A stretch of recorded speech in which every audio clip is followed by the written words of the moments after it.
And welcome back to our final edition of Robert's Rasslin Talk. This is your host, Robert Red, and I'm still joined by my guest this week, Jami. You still doing good? I'm great. You doing good over there? Yeah, I'm always doing good. I've got you on my show, so of course. Hopefully you increase my viewership among the males 18 to 35. Oh, Robert. Now stop. Just stop. I know. Well, hey, I'm just saying. But since we're talking about that, how about we talk about the brand split that's been going on and who should be brought back for the brand split? Because on SmackDown this past Tuesday night, we had the announcement that Shelton Benjamin was returning for the draft. We saw Rhino is coming back, and there's a lot more rumored names that are planned to be coming in, with names such as Melina, Jinder Mahal, Kurt Hawkins, which is Brian Myers, and a lot of names are set to return. So I kind of wanted to get your opinion. Who do you feel should return for the brand split? Now, you can use these names that I just mentioned, or you can go out on a tangent on your own and just tell me who you would like to see return for the brand split, or who do you think makes sense to return for the brand split? Wow. Honestly, and this is going to sound so crazy and off the rocker, Ken Shamrock. Wow, that is unique. Why Ken Shamrock? I mean, we have Brock doing UFC. Ken Shamrock does UFC. I think it would be interesting just to see them two in the ring together. Yeah, that might be interesting. Kind of the people that I wouldn't mind seeing come back for the brand split. The number one person for me, and this is no shocker, Kurt Angle. And the reason why I would like Kurt Angle, but as what we mentioned earlier on Robert's Rasslin Talk, you have American Alpha brought up. You have Jason Jordan and Chad Gable. You basically could have a reformed Team Angle, or heck, you could almost reform Team Angle. You got Shelton Benjamin, bring back Charlie Haas, and you could have World's Greatest Tag Team and American Alpha go at it. Tell me that wouldn't be a tag team dream match there. That would be awesome. Now, okay, I have this thing. I would love to see the Hardys back. Yeah, I'm in agreement, and there's actually talk of maybe when their contract's up with Impact Wrestling that they will come back. So, I mean, that would be another name. Another name that I would like to see come back, or would make a lot of sense and was rumored to come back, you have the Shining Stars on Raw, so maybe someone who's not so cool could come back, if you get my drift. Carlito. Because to me, bringing back Carlito would make sense just for the simple fact of you have his cousins there. You could bring him in to help them out, and you'd have another six-man team there, or a three-man team, I should say. So to me, Carlito makes sense. A lot of these other people I don't really want to see back because that's the past, and to me that would be maybe a WWE going back into the past, whereas they're supposed to be in a new era. So that would be, I think, my problem with that. Although that's almost contradictory to what I have, because if you look at Dolph Ziggler, you have Ziggler's an old talent, but he's kind of breaking the glass ceiling. So, I mean, depending if they use them right, that would be where I wouldn't mind so much. That's kind of like, everybody is so obsessed with the Attitude Era. Yes, I was growing up through the Attitude Era. And for me, controversy was pushing. And they're all like, well, let's go back to that. And I'm like, yeah, we loved it. We lived through it, but let's have a change. Keep some of the new, keep some of the old, mix it in with the new, and kind of branch from there. Yeah, and I mean, I love the Attitude Era as well, because, I mean, we both, I'm sure, grew up in it.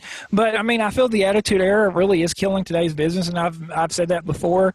Or where people are so nostalgic for the Attitude Era and want it to brought back, it wouldn't fly in today's political correct scene, because what they did back in the Attitude Era, you could not get away with nowadays. You would have even probably a larger outcry. And with TVPG and WWE, they just won't go back to it. So, I mean, with that... We have to move on. Yeah, we need to learn to move on. But like other names I'd like to see, like I mentioned, that I wouldn't be against necessarily the Hardy Boys, because that'd be another tag team. I'm for guys coming back that would make sense. Kurt Angle makes sense. Carlito, even in the context, makes sense. Bringing back like maybe Rhino and those. Rhino's okay because he was with NXT and then kind of getting brought back up to SmackDown. I'm not against, but I don't want to just. Because, like, with Kurt Hawkins, I have nothing against Kurt Hawkins, and maybe they'll use him right. But, like, you've got Zack Ryder. I either want to see him be on his own or he's teaming with Mojo Rawley. So what would you do with Ryder or with Hawkins there in that situation. So, I mean, as long as the guy makes sense being brought back, I'm not against them coming back. But if they're just brought back just to, oh, well, here's a name from the past, now let's just bring them back and not do absolutely anything with them, or bring them back just to, push them and then drop them back down to where they completely fizz. I mean, what was the point in even bringing them back in? They're going to have to be used in the right way. Yeah, like with Jinder Mahal, like, I don't know if he's going to get over just because, and this is not to be mean, because he is an international star, and WWE doesn't have a good track record usually with international stars. Someone with Jinder Mahal's background, and last time you had like Muhammad Hassan, and he was controversially ridden on SmackDown, so I don't know if that would be a good idea to bring him back. But that's all the time we have for this edition of Robert's Wrestling Talk. I want to thank you, Jami, for being on here. You want to tell our audience and our listeners or viewers, I should say, in this case, where they can find you on the interwebs? I'm on Facebook under Lana Jami Wells, and I'm on Twitter as Outlaw_wife87. Awesome.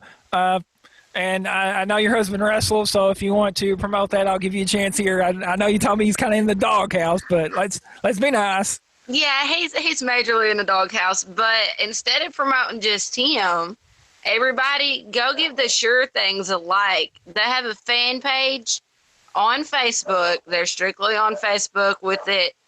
They're trying to get out. I think there's going to be a surprise in Arkansas in September too from them, so you might want to watch for that. Awesome. And I know you're in South Haven on Friday nights, I believe, with SGWA Wrestling. Yes, sir. Okay. And we are also doing MACW out of Jonesboro, Arkansas, and we're doing PCW, in which that's kind of it bounces from place to place, and it's kind of like a travel thing here. Yeah, like spot shows. Yeah. Yeah, but thank you once again for joining me, Jami, for this edition of Robert's Wrestling Talk. If you're not already subscribed to my YouTube channel, subscribe. It's youtube.com/user/the Robert Red. You can find me on Twitter, Facebook, all that. It's at Robert Red Jr., I believe, Instagram. Check out my podcast. It's on SoundCloud. It's going to be brought back pretty soon.